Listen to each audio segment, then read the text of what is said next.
अब नारद जी को श्राप हो गया, पर नारद जी को कोई दुख नहीं हुआ इस श्राप का। क्यों? नारद जी ने विचार किया, हम तो संत हैं, क्यों बैठना है एक जगह। अरे संत का काम है घूम घूम कर सबका कल्याण करे, एक जगह बैठकर रहना संतों के लिए ठीक नहीं है। धर्म कहता है रुका हुआ पानी, बहता हुआ पानी और भ्रमण करता हुआ संत सर्वकाल शुद्ध रहता है। यदि संत एक स्थान पर बैठ जाए तो कल्याण नहीं कर सकता, वैसे ही जल एक स्थान पर रुक जाए तो कल्याण नहीं कर सकता।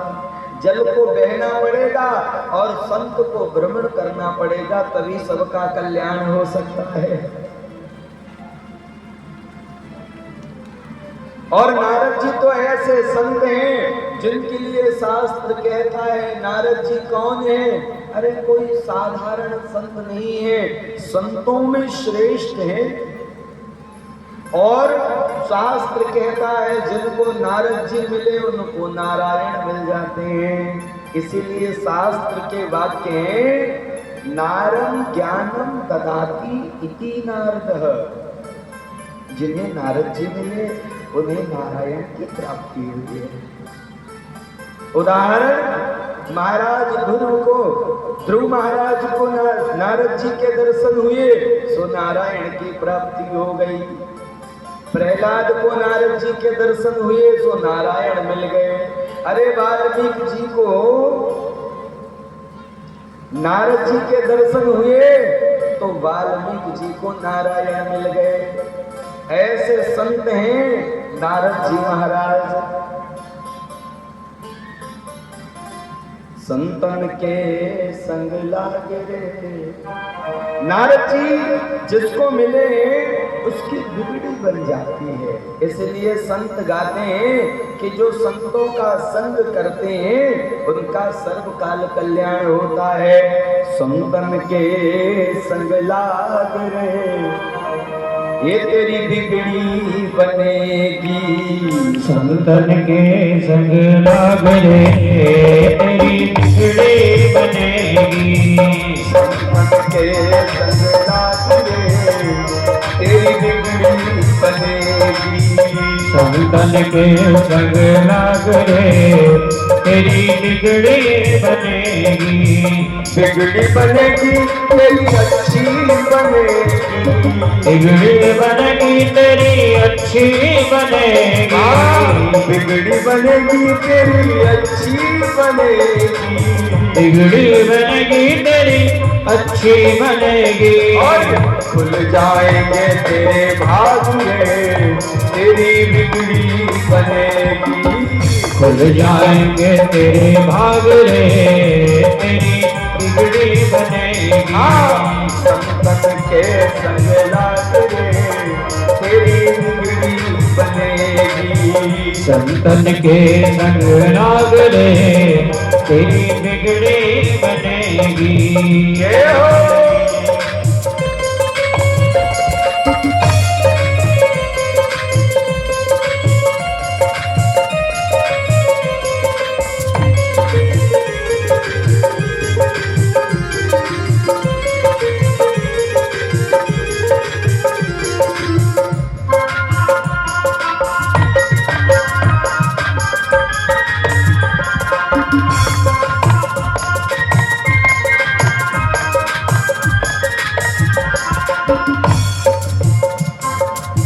ध्रुव जी की बन गई प्रहलाद जी की बन गई।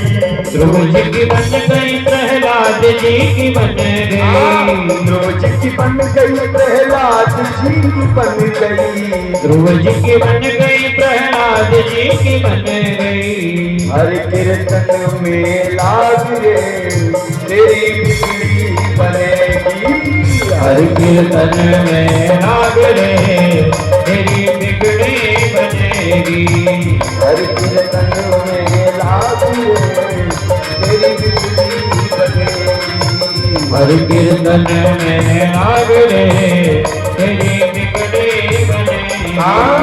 संतन लागे तेरी बिगड़ी बनेगी। संतन के संग लाग रे तेरी बिगड़ी बनेगी। बिगड़ी बनेगी तेरी अच्छी बनेगी। बिगड़ी बनेगी तेरी अच्छी बनेगी। अच्छी बनेगी तेरी अच्छी बनेगी। अच्छी बनेगी तेरी अच्छी बनेगी। और खुल जाएंगे तेरे भाग रे तेरी बिगड़ी बनेगी। खुल जाएंगे तेरे भाग रे तेरी बिगड़ी बनेगी। हाँ खुल जाएंगे तेरे भाग रे तेरी अच्छी बनेगी। खुल जाएंगे तेरे भाग रे तेरी अच्छी बनेगी। हाँ संतन के संग लागे तेरी बिगड़ी बनेगी। संतन के संग लाग रे तेरी बिगड़ी बनेगी। प्रेम से बोलिए शंकर भगवान की जय। सूत जी महाराज कहते हैं ऐसे संत नारद जी महाराज एक स्थान पर बैठकर भगवान का भजन करने लगे। सो हे ऋषियों भजन का प्रभाव ऐसा हुआ कि जिन नारद जी महाराज को श्राप है 2 घड़ी से ज्यादा कहीं नहीं बैठ पाओगे, भजन का ऐसा प्रभाव हुआ कि आज तो श्राप भी विफल हो गया और नारद जी महाराज अखंड समाधि में प्रवेश कर गए। नारद जी महाराज वही हिमालय की एक गुफा में बैठकर घोर तप करने लगे और नारद जी का तप देखकर इंद्रदेव घबरा गए। अच्छा आपको बताएं स्वर्ग में इंद्रासन पर जो इंद्र देवता हैं वे बड़े डरपोक हैं? आपने कथाओं में भी देखा होगा, टीवी सीरियल के माध्यम से कथाओं में भी वर्णन आता है सबसे ज्यादा तो इंद्र घबराते हैं। अब इंद्र क्यों घबरा जाते हैं कारण भी जान लीजिए। क्यों? क्योंकि इंद्र को इंद्रासन का लोभ है, लालच है, मोह है। इसलिए मोह में पड़े इंद्र सर्वकाल डर में लगे रहते हैं कोई इंद्रासन ना छीन ले। यही परिस्थिति हमारी और आपकी है। मन में तब तक डर है जब तक हमारे मस्तिष्क में मोह के भाव है, किसी प्रकार का मोह है, कोई चीज ना छीन जाए। संतों से आप कभी मिलकर देखना, कभी बैठकर बात करना, तो समझ में आएगा जीवन में उनके डर है क्या। आप पाएंगे बिल्कुल नहीं है। क्यों? क्योंकि जीवन में कोई मोह नहीं है। सब जानते हैं, हम भी जानते हैं, संत भी जानते हैं कि एक बार मृत्यु आना है। अरे जो मृत्यु आना है उससे फिर क्यों घबराना? घबराने की आवश्यकता नहीं है, परंतु कहना बड़ा सरल है। पंडित जी ने कहा कि कोई घबराना नहीं, तो सबने सिर हिला दिया, कोई नहीं घबराते। परंतु हृदय पर हाथ रखकर देखना, डर लगता है कि नहीं? बोलो लगता है? लगता तो है, सब डरते हैं, परंतु संत नहीं घबराते। वास्तविक जो संत हैं ना, वे डरते नहीं हैं, जानते हैं एक दिन मृत्यु आनी है, आ जाए। बस चिंता इस बात की रहती है कि जिस क्षण मृत्यु आए उस क्षण राम नाम कृष्ण नाम मुख पर हो, फिर मृत्यु आ जाए तो कोई डर नहीं है। संत बिल्कुल बेफिक्र होकर जीते हैं, हमारे आपके तरह नहीं। क्यों? क्योंकि मन में कोई लोभ नहीं है, कोई लालच नहीं है। एक बार एक महात्मा जी ट्रेन में यात्रा कर रहे थे। एक महात्मा जी ट्रेन में यात्रा कर रहे थे। अब महात्माओं के पास कभी कभी धन इतना होता है कि किसी करोड़पति के पास नहीं होता, और नहीं तो सब कुछ छोड़ छाड़ कर फिर फकीर बन जाते हैं, मस्त रहते हैं, अपनी मस्ती में जैसा मन में आता है वैसा करते हैं। इसीलिए तो उन्हें संत कहा जाता है। महात्मा जी ट्रेन में जा रहे थे, कुछ बड़े बड़े 2-4 बैग थे वीआईपी से, रिजर्वेशन के डिब्बे में बैठे हैं एसी कोच में। वहीं पास में एक सेठ जी आकर बैठे, उनके भी पास उतना ही सामान था जितना महात्मा जी के पास था।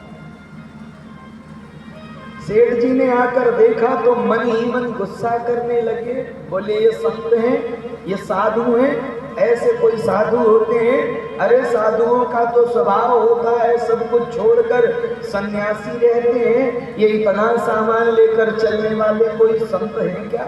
ऐसे संत होते हैं। अकेले अकेले बुड़बुड़ाने लगे। महात्मा जी सुन रहे थे, कुछ नहीं कहा, परंतु सेठ जी लगातार बड़बड़ाते रहे, बोले ऐसे झूठे संत हैं, संत के नाम पर असंत हैं, ऐसे संत सिर्फ ये नाम के संत हैं, काम के तो हैं नहीं। महात्मा जी सुनते रहे, कुछ नहीं कहा। 1-2 घंटे का सफर हुआ, एक स्टेशन पर गाड़ी रुकी और महात्मा जी चाय पानी पीने ट्रेन से नीचे आए तो सेठ जी भी आकर बैठे। अब दोनों एक ही दुकान पर बैठे, एक ही टेबल पर बैठे। महात्मा जी ने चाय मंगाई, सेठ जी ने भी चाय मंगाई, दोनों चाय पीने लगे। अब पास पास में बैठे से थे सो थोड़ी जान पहचान निकल गई। हैं सेठ जी आप कहाँ से आ रहे हैं? महात्मा जी आप कौन हैं? जब थोड़ी थोड़ी बात हुई तो बात थोड़ी लंबी हो गई। अब बात बात में ट्रेन ने हॉर्न दिया और चलने लगी। बात चल रही थी, सेठ जी और महात्मा जी की बात चल रही थी। ट्रेन ने सिग्नल किया और चलने लगी। जैसे ही ट्रेन चलने को हुई तो सेठ जी उठकर भागने लगे, बोले महाराज ट्रेन जा रही है। जैसे ही सेठ जी भागने लगे तो महात्मा जी ने हाथ पकड़ लिया, बोले बैठो, अभी हमारी बात पूरी नहीं हुई है। सेठ जी ने कहा अरे ट्रेन चली जाएगी। महात्मा जी ने कहा तो दूसरी आ जाएगी। चली जाएगी सो चले जाए, एक चली जाएगी सो दूसरी आ जाएगी। सेठ जी ने कहा अरे महाराज उसमें हमारा बहुत सामान है। महात्मा जी ने कहा जितना तुम्हारा है उतना ही हमारा भी है। अरे चला जाता है सामान तो चला जाए, सामान के पीछे क्यों भागना है? ना ही ट्रेन के पीछे भागना है।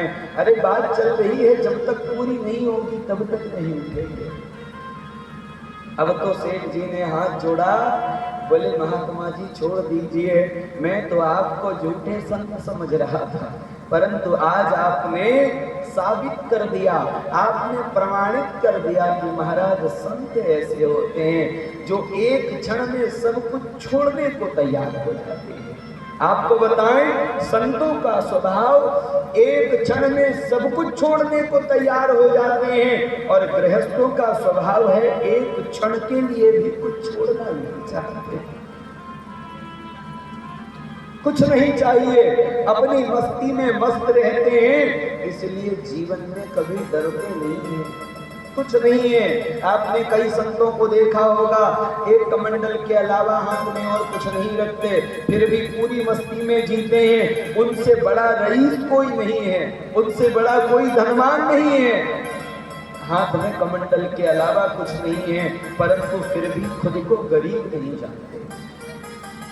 एक बार एक गांव के बाहर शमशान के गेट पर एक महात्मा रहते थे।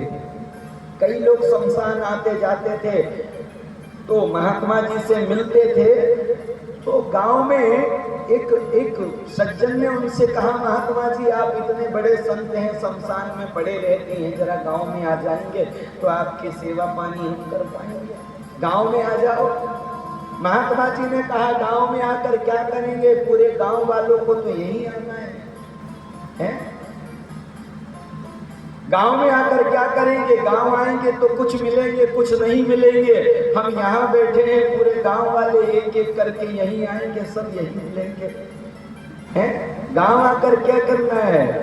तो उन सज्जन ने कहा महात्मा जी थोड़ा सा गांव में यदि आप आ जाते तो हम आपके लिए बिस्तर बासन कर देते हैं, थोड़ा सा बिस्तर आपका हो जाता, जमीन पर सोते हैं अच्छा नहीं लगता, भूखे रह जाते हैं कभी कभी आपके जैसे संत, तो हमें भी बड़ा दोष लगता है।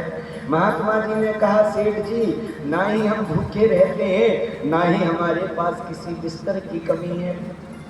उन सेठ जी ने कहा, महात्मा जी, हमारा आपके पास तो हमें कोई बिस्तर दिखता नहीं है, ना ही कोई साधन है। महात्मा जी ने कहा, यही तो बात है महाराज, जो हमारे पास है तुम्हें दिखाई नहीं देता, परंतु याद रखना, हम भी अपनी मस्ती में रहते हैं और जमीन पर लेट जाते हैं, सिराने हाथ रखते हैं। महात्मा जी ने अपने बिस्तर का परिचय दिया, बोले दिखाई नहीं देता, परंतु याद रखना, जमीन पर लेट जाते हैं, सिराने हाथ रखते हैं, और हम अपना बिस्तर और तकिया दोनों साथ रखते हैं। ऐसे मस्ती में संत रहते हैं। नारद जी बैठे हैं, खूब मस्ती में भजन चल रहा है। इंद्र घबराए, इंद्र को इस बात की चिंता हो गई कि कहीं नारद जी भगवान शिव का तप करके, भगवान नारायण को प्रसन्न करके इंद्रासन ना मांग ले। इंद्रदेव घबराए, क्या करें? सो इनका तप भंग कर देना चाहिए, तप ही भंग हो जाएगा तो किसी भी देव से कुछ वरदान नहीं मांग पाएंगे। कामदेव को पहुंचाया, बोला जाओ,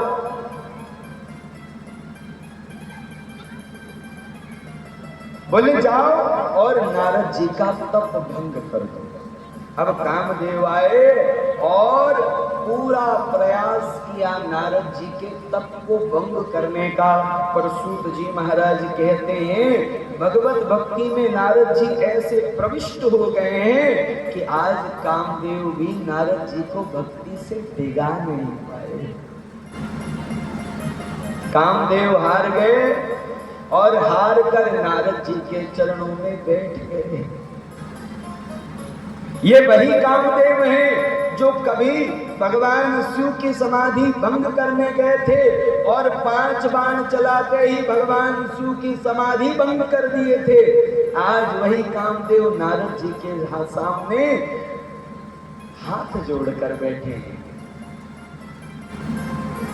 परंतु सूत जी महाराज कहते हैं, कामदेव जब नारद जी से हार गए, उनके चरणों में बैठकर अब नारद जी की प्रशंसा करने लगे।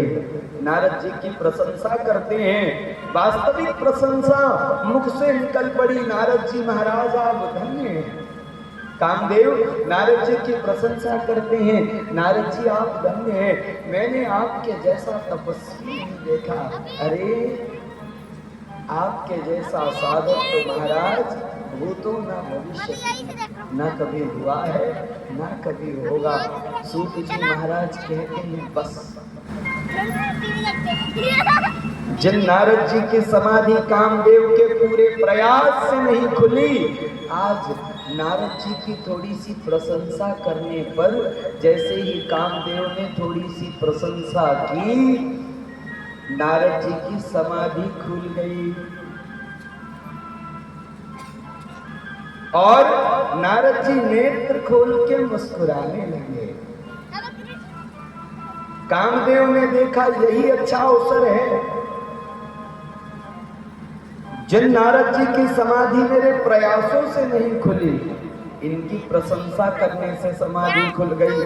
अब मैं इतनी प्रशंसा कर लूं कि मन में अभिमान भर जाए और भक्ति कम हो जाए, ताकि दूसरी बार नारद जी भक्ति में प्रवेश ना कर पाए।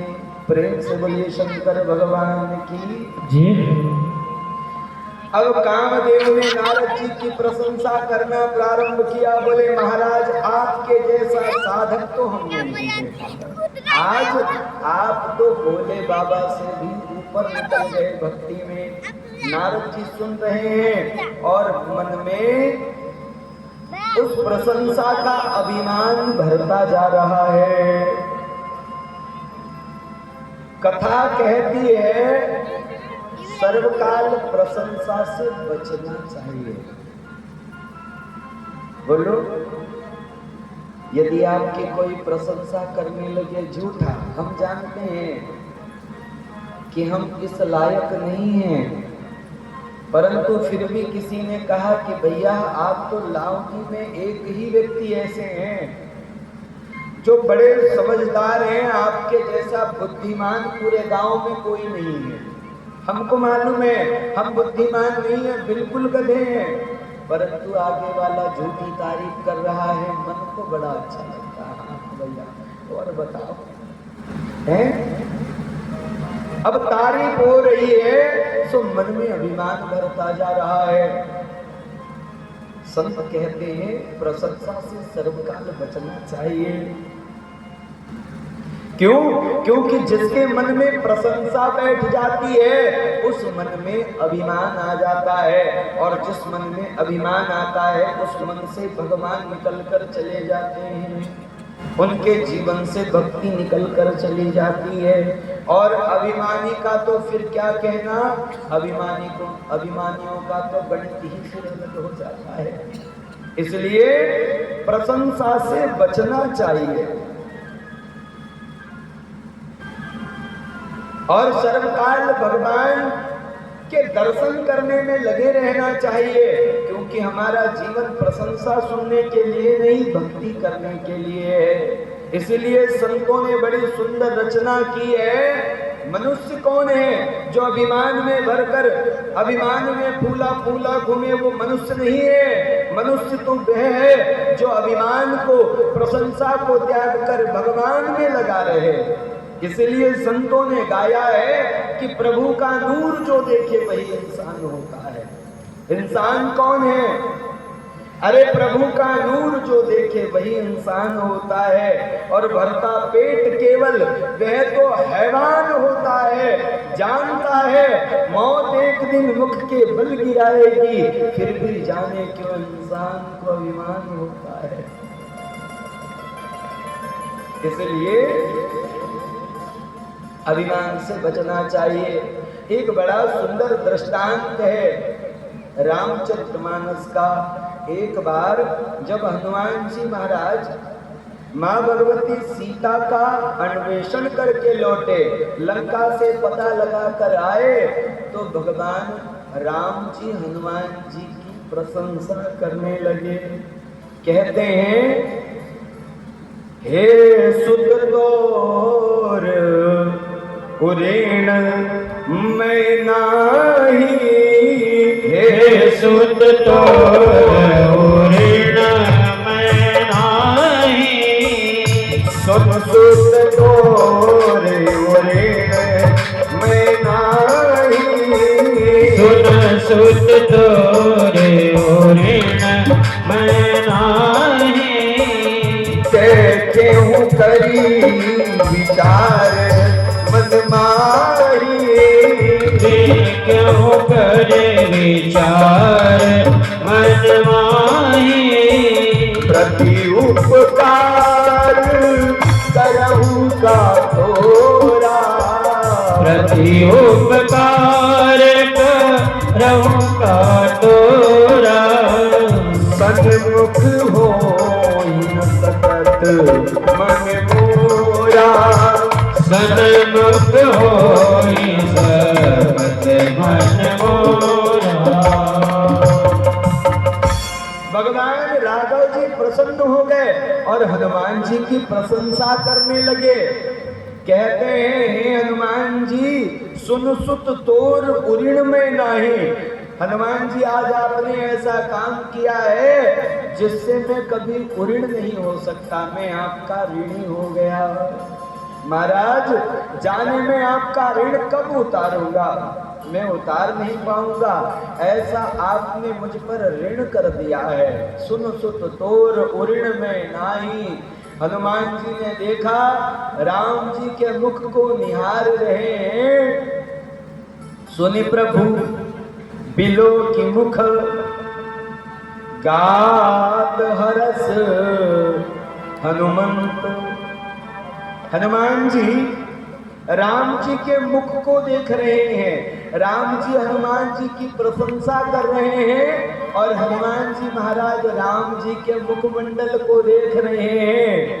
चरण पर प्रेमा कुल त्राहि त्राहि भगवंत। धर्म कहता है यदि आपकी कोई प्रशंसा करने लग जाए ना, तो सबसे पहला काम यह करें कि जैसे ही प्रशंसा कोई करने लग जाए, सबसे पहले तो उसे डांट कर भगा दो। भगा दो, या नहीं भगा सकते तो खुद को उससे दूर कर लो। और प्रशंसा करने वाले का परीक्षण यदि करना है, तो कोई आपकी प्रशंसा करने लगे तो उसके मुख को लगातार देखो। देख कर आप जान जाएंगे कि ये जो हमारी प्रशंसा कर रहे हैं ये सच्ची है कि झूठी है? प्रशंसा कई कारणों से की जाती है। आपसे किसी को 1000-2000 रुपए उधार लेना पड़ गया तो आकर आपसे डायरेक्ट नहीं मांगेगा, है?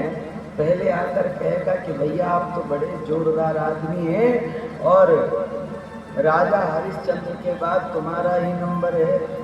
अरे महाराज, तुम्हारा तो हमने सुना है कि तुमने कभी किसी को खाली हाथ नहीं लौटाया, तुम्हारे तो चर्चे होते हैं आजू बाजू के 2-4 गांव में। ऐसी तारीफ ठोकेगा कि आप बिल्कुल मस्ती में भूल जाएं कि हम कौन हैं। खूब तारीफ हो जाएगी। जब आप खुशी में भर जाएंगे तो धीरे से कहेगा भैया बड़ी दिक्कत आ गई, जरा 5000 रुपये मिल जाते क्या?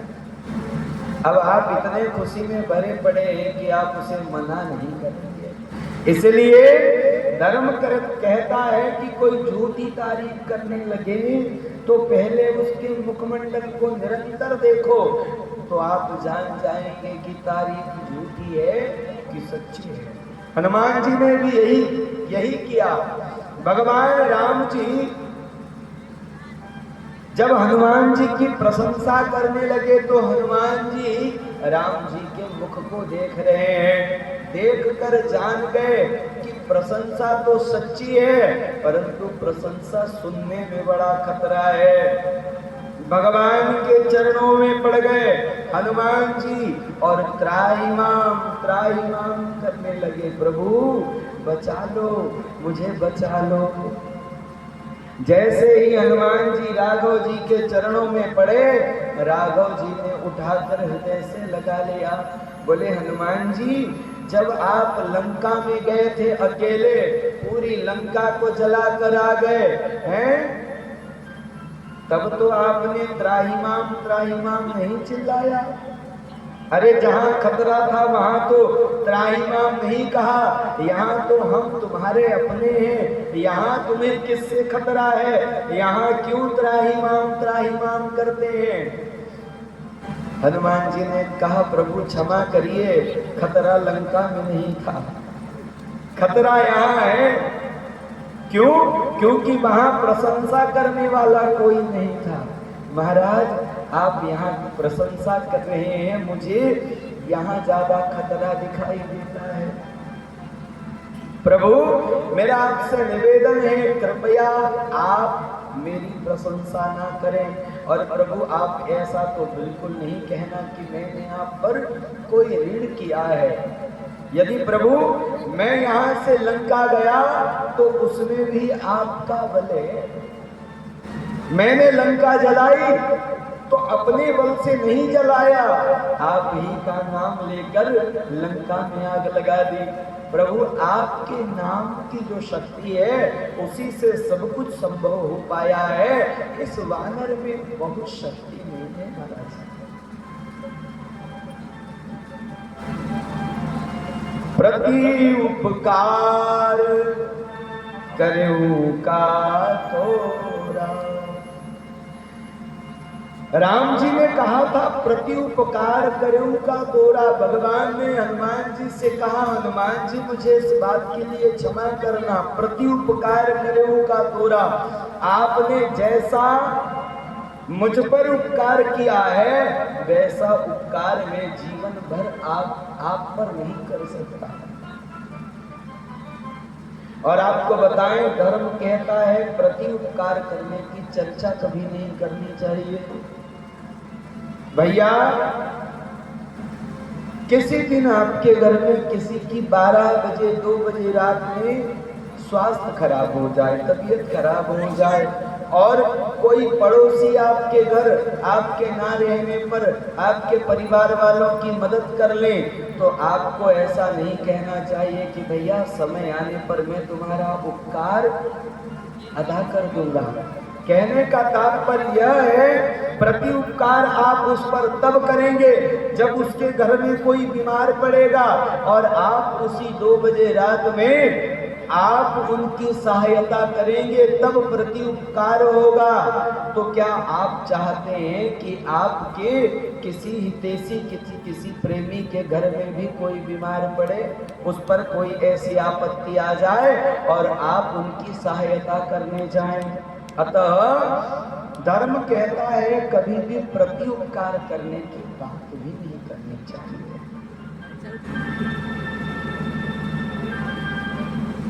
हनुमान जी ने कहा, प्रभु त्राहि मां, रक्षा करिए, आप मेरी प्रशंसा ना करें। सूत जी महाराज कहते हैं प्रशंसा से बचना चाहिए। यदि नारद जी महाराज प्रशंसा से बच जाते तो इतने बड़े भगत के मन में अभिमान नहीं आता। नारद जी की जब प्रशंसा हुई, कामदेव ने प्रशंसा की, सो नारद जी बड़े प्रसन्न हो गए। कामदेव ने कहा, महाराज नारद जी आप जानते हैं आप तो भगवान शिव से भी ऊपर वाले भगत हो गए। आपको घटना याद होगी, जब भगवान शिव एक बार समाधि में प्रविष्ट हो गए थे, सो मेरे जगाने पर उन्हें क्रोध आ गया था। महाराज आपने तो क्रोध को भी जीत लिया, आप तो जागे पर मुझ पर आपने क्रोध नहीं किया नारद जी। अतः आप शिव जी से ऊपर वाले भगत हो गए। नारद जी के मन में अभिमान आ गया, बोले अच्छा हम शिव जी से ऊपर वाले भगत हैं। कामदेव ने देखा हमारा काम हो गया है, खूब प्रशंसा की और कामदेव हाथ जोड़कर चल दिए, बोले महाराज अब हमारा काम हो गया, हम जा रहे हैं। नारद जी के मन में अभिमान आ गया, अब हम तो भगवान शिव से ऊपर वाले भगत हो गए, इस बात का प्रचार भी होना चाहिए। अरे पता तो चले कि हम इतने बड़े वाले भगत हैं, सो सबसे पहले किसे बताना चाहिए? जिनसे ऊपर की भक्ति हमने की है, सबसे पहले मैं भगवान शिव को बताऊंगा। अब तो भजन छूट गया, हाथ में वीणा तो रखी है परंतु नारायण नारायण करना भूल गए। हाथ में वीणा लेकर सीधे गए कैलाश। भगवान शिव ने देखा, बड़ा आश्चर्य हुआ, जो नारद जी सर्वकाल नारायण नारायण करते रहते हैं, आज बिना भजन के सीधे सीधे चले आ रहे हैं। भगवान शिव ने एक क्षण में पूरी लीला जान ली, परंतु विचार किया कि हम इलाज करेंगे तो पूरा नहीं हो पाएगा, क्योंकि भगवान शिव थोड़े अलग प्रकार के डॉक्टर हैं और भगवान नारायण थोड़े बड़े वाले सर्जन हैं। आपको बताएं, बीमारी का इलाज 2 प्रकार से किया जाता है। यदि आपको फोड़ा हो गया तो 2 प्रकार से अलग अलग इलाज होता है। एक डॉक्टर ऐसा होता है जो गोली देकर फोड़े को सुखा देते हैं, है ना, और दूसरे डॉक्टर पहले पकाते हैं फिर ऑपरेशन करते हैं। आपको बताएं, जो गोली देकर सुखाया जाता है उस फोड़े में दूसरी बार फिर से हो जाने का खतरा रहता है, परंतु जो डॉक्टर पहले पकाते हैं फिर ऑपरेशन करते हैं उसका जड़ से इलाज हो जाता है। भगवान शिव ने सोचा कि हम इलाज करेंगे आधा होगा, और हमारे प्रभु नारायण जब इलाज करेंगे तो पक्का वाला इलाज करेंगे। सो भगवान शिव ने नारद जी की बीमारी और थोड़ी बढ़ा दी। नारद जी चले आए। नारद जी आ रहे हैं। हमेशा तो नारद जी दौड़कर भगवान शिव को साष्टांग करते थे, आज भगवान शिव अपने आसन से उठकर खड़े हो गए। जानते हैं आज नारद प्रणाम करने वाला नहीं है। भगवान शिव उठकर खड़े हो गए, बोले आइए आइए नारद जी महाराज, आपका स्वागत है स्वागत है। अब नारद जी ने देखा कि अरे वाह, हम तो सही में शिव जी से ऊपर हो गए। हमेशा तो आकर शिव जी को प्रणाम करना पड़ता था, भक्ति का प्रभाव देखो, अब तो शिव जी हमें प्रणाम कर रहे हैं? नारद जी ने प्रणाम करने का प्रयास किया तो शिव जी ने रोक लिया, बोले नहीं नहीं, मुझे आवश्यकता नहीं, अब तुम बराबरी वाले हो, अब हमारे बराबरी वाले हो, प्रणाम करने की आवश्यकता नहीं है। पर नारद जी आप ये तो बताएं, बहुत दिनों के बाद आपने दर्शन दिए महाराज, आपके दर्शन को हम लालायित हो जाते हैं, बीच बीच में आकर दर्शन दिया करिए। आप कहाँ चले जाते हैं, इतने दिनों तक आते नहीं है। नारद जी अब अभिमान में भरे बोले, प्रभु क्या बताएं, थोड़ा मैं व्यस्त हो गया था। आप जानते नहीं है प्रभु, मैं हिमालय में बैठकर घोर तप कर रहा था, और महाराज कामदेव ने तो आज ऐसा कहा है कि तपस्या आपने भी की थी, हमने भी की है, परंतु प्रभु बुरा नहीं मानना। आपको जब कामदेव ने जगाया था ना, तो आपको क्रोध आ गया था, परंतु प्रभु मुझे कामदेव ने जगाया तो मुझे क्रोध भी नहीं आया। इसलिए प्रभु कामदेव ने खुद कहा है कि मेरी भक्ति आपसे ऊपर हो गई। देखिए प्रभु नाराज नहीं होना। भगवान शिव ने कहा, हम जानते हैं नारद जी आप हमसे बड़े तपस्वी हो गए हैं, परंतु सुनो, आपने जिनका भजन किया है, जिनके भजन से आपने यह महारत हासिल किया है, आप उनसे जाकर नहीं कहना। किनसे? मुझसे कह दिया सो कह दिया, भगवान नारायण से जाकर नहीं कहना। महाराज हे तात नारद प्राज्ञ धन्यस्त्वं शृणुमच्चदः वाच्यमेवं न कुत्रापि हरेरग्रे विशेषतः। भगवान शिव ने कहा नारद जी सबसे कहना, पर विशेष रूप से हरि से नहीं कहना, नारायण से नहीं कहना, नहीं तो बड़ी गड़बड़ हो जाएगी। नारद जी ने सोचा कि अब भगवान बोले बाबा हमारी भक्ति से जलने लगे, जलने लगे। ये चाहते नहीं कि हमारी भक्ति का प्रचार हो, ये खुद बड़े रहना चाहते हैं, हमें बड़े नहीं होने देना चाहते, इसलिए कहते हैं कि जाकर हरि से नहीं कहना। मन में विचार कर लिया, सबसे पहले जाकर नारायण से कहूंगा। अरे इतना घोर तप जो हमने किया है उसका प्रचार भी तो होना चाहिए। खूब देर चर्चा हुई और नारद जी अचानक उठकर खड़े हुए, बोले अच्छा बाबा अब हम चल रहे हैं, हमें थोड़ा जरूरी काम याद आ गया। भगवान शिव ने कहा बाबा अब दर्शन कब दोगे? नारद जी ने कहा जब फुर्सत हो जाएगी तो आ जाएंगे। और भगवान शिव को प्रणाम किए बिना ही नारद जी चल दिए, सीधे पहुंचे बैकुंठ। भगवान शिव ने मैसेज भेज दिया नारायण को, बोले प्रभु एक पेशेंट आ रहा है, इसका जरा जोरदार इलाज करना। मैसेज हो गया। नारायण भी सावधान हैं। हमने पहले ही कहा था ये भक्त और भगवान की कथा है, भगवान के वात्सल्य की कथा है, भगवान के प्रेम की कथा है। जब जब भक्तों पर कष्ट आता है तो भगवान अनेक लीला करके भक्तों को उस कष्ट से बचा लेते हैं। आज नारद जी पर भी कष्ट आया है, कष्ट है कि नहीं?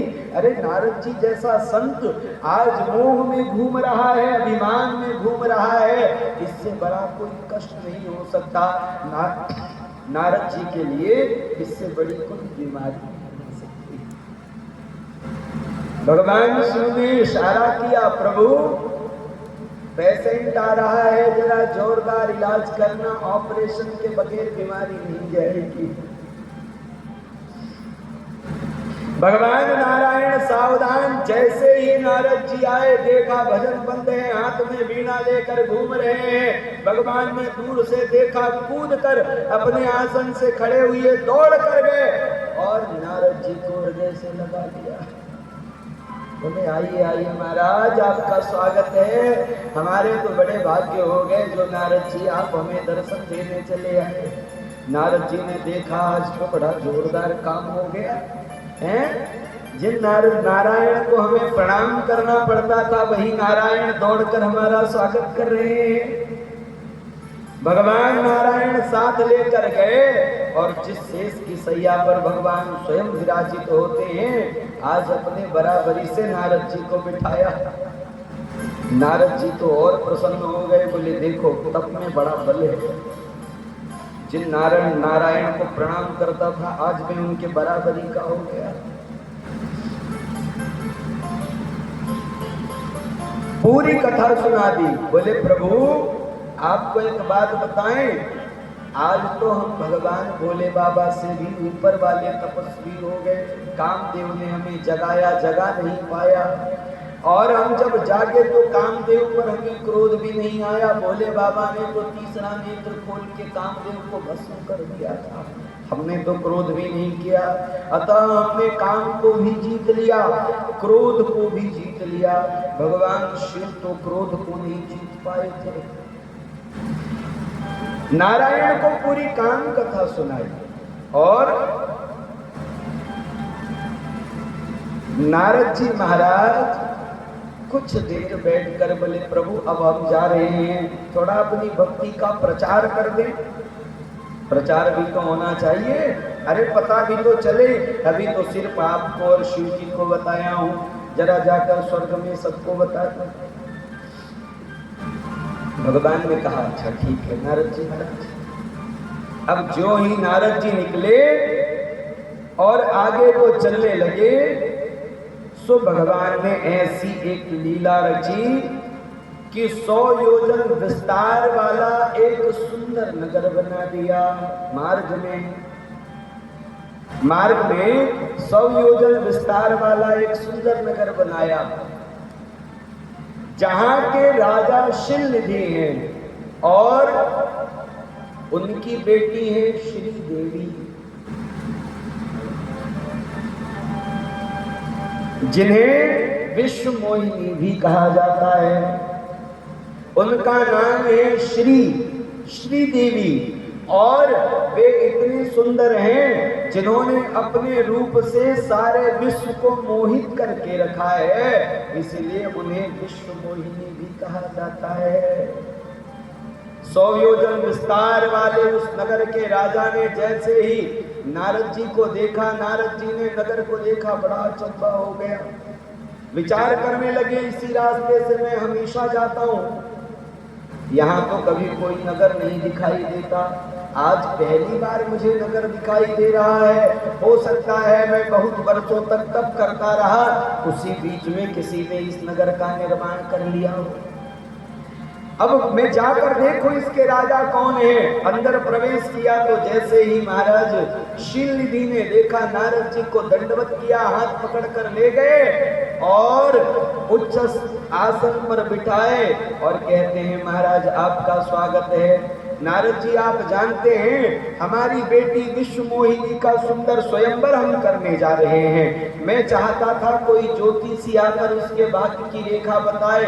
स्वयंवर में ऐसी शर्त है कि हमारी बेटी विश्व मोहिनी जिसके गले में वरमाला डाल देगी उसी से उसका विवाह हो जाएगा।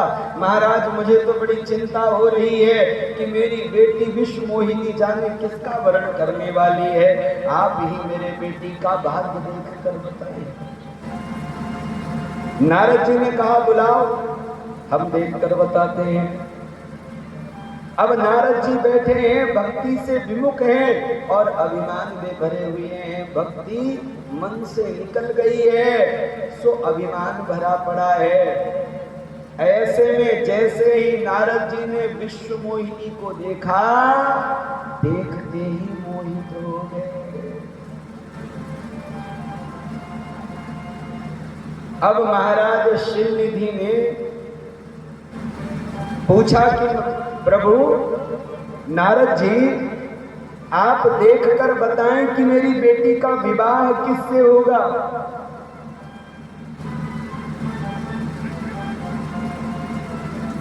सो नारद जी ने कहा अभी सब बताते हैं। नारद जी ने देखा, भाग्य की सब रेखाएं पढ़ ली। भाग्य में लिखा था कि जो अमर होगा उसका विवाह विश्व मोहिनी से होगा।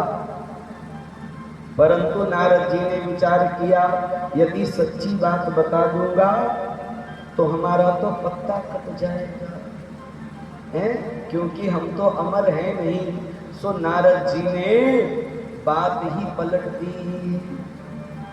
जो यही बरही अमर ते ही होही, जो यही बरही अमर ते ही होई। समर भूमि ते ही जीतन कोई, समर भूमि ते ही जीत न कोई। सेवा ही सकल चराचर नारी, सेवा ही सकल चराचर नारी। बरही शील निधि कन्या जाही, बरही शील निधि कन्यादायी। भाग्य में लिखा था जो अमर होगा उससे विवाह होगा। नारद जी ने बात पलट दी, झूठ बता दिया। बोले जो यही बरही अमर ते ही होही। नारद जी ने बताया, ऐसा नहीं बताया जो अमर होगा उससे इनका विवाह होगा। नारद जी ने कहा जो यही बरही अमर ते ही होही, अर्थात इनका विवाह जिससे होगा वो अमर हो जाएगा। समर भूमि ते ही जीतन कोई। सब गलत गलत बता दिया। जो इनसे विवाह करेगा वो अमर हो जाएगा। मैं इनका विवाह उनसे होगा जो विश्व मोहन होगा, क्योंकि ये विश्व मोहिनी है। इनका विवाह विश्व मोहन से होगा। मन में विचार आने लगे नारद जी के कि ये विश्व मोहिनी है और विश्व मोहन तो भगवान नारायण है। दो ही सुंदर हैं, एक राम और दूसरे काम, अर्थात एक नारायण सबसे सुंदर हैं और दूसरे कामदेव सबसे सुंदर हैं। नारद जी ने विचार किया कि कामदेव के पास जाऊंगा सो कामदेव को रूप अपना दे देंगे, परंतु रूप कामदेव का लेने से बात नहीं बनेगी। विश्व मोहन तो भगवान नारायण है, यदि उनका रूप मुझे मिल जाए तो मेरा विवाह विश्व मोहिनी से हो जाएगा। भक्ति मन से निकलकर चली गई, अभिमान मन में बैठ गया। सो नारद जी जैसा संत भी आज विवाह करने को उद्यत हो गया। मन में तृष्णा जाग गई, विवाह की उत्कंठा होने लगी। विचार कर रहे हैं हमारा विवाह हो जाता कितना अच्छा होता। अरे इतनी सुंदर कन्या तो हमने कभी नहीं देखी। सो क्या करें, वहीं से वापस लौटे और सीधे गए वैकुंठ। भगवान से हाथ जोड़कर बोले प्रभु देखो ऐसा है, हम आपकी भक्ति तो खूब जोरदार करते हैं पर हमने आज तक आपसे कभी कुछ मांगा नहीं प्रभु, है ना। भगवान ने कहा हाँ हाँ नारद जी आपने कभी कुछ नहीं मांगा। नारद जी ने कहा प्रभु आज पहली बार मैं कुछ मांगने वाला हूँ, आप देने से मना तो नहीं करेंगे। नारायण ने कहा नारद जी आप मांग कर तो देखो, संभव होगा तो जरूर तुम देंगे। नारद जी ने कहा प्रभु आपके लिए असंभव कुछ नहीं है, आप देंगे कि नहीं बोलो। भगवान ने कहा महाराज संभव होगा तो अवश्य देंगे, आप मांग कर तो देखो, पहले मांगो तो। नारद जी ने कहा प्रभु आज मैं आपका सुंदर रूप चाहता हूँ, आज आप अपना सुंदर रूप मुझे प्रदान कर दीजिए। भगवान को बड़ा आश्चर्य हुआ। भगवान विचार करने लगे कि ये बड़ी अजीब मांग है, हमने आज तक देखा एक दूसरे की लोग साइकिल मांगते हैं, है, मोटरसाइकिल मांगते हैं, कभी कभी अच्छी ड्रेस देखकर एक दूसरे की मांग लेते हैं, है ना। माताओं में ज्यादा होता है। शादी में जा रही हूँ, तेरा लाचा दे दे, शादी से आके वापस कर देंगे, ऐसा होता है ना। अरे मांग लेते हैं, शर्माने की क्या बात है। भगवान को विचार आया, हम भगवान विचार कर रहे हैं कि हमने सामान मांगते देखा था, है, साइकिल, मोटरसाइकिल, कार, कपड़े, पैसा, रुपया, सामग्री, परंतु ये आज बड़ी गड़बड़ मांग है। नारद जी तो हमारा रूप ही मांगने लगे। भगवान सब कुछ जान गए, क्यों? क्योंकि सारी रचना भगवान ने बना रखी है। भगवान ने प्रश्न किया, नारद जी हमारे रूप की क्या आवश्यकता पड़ गई? नारद जी ने कहा, प्रभु क्षमा करिए, अभी नहीं बताऊंगा, जब काम पूरा हो जाएगा तो खुद पता चल जाएगा, है? काम पूरा हो जाएगा तो हम खुद बता देंगे, अभी नहीं बताएंगे। संत कहते हैं, नारद जी विरक्त संत हैं, और नारद जी विरक्त होते हुए भी अपने जीवन में स्त्री का प्रवेश कराना चाहते हैं।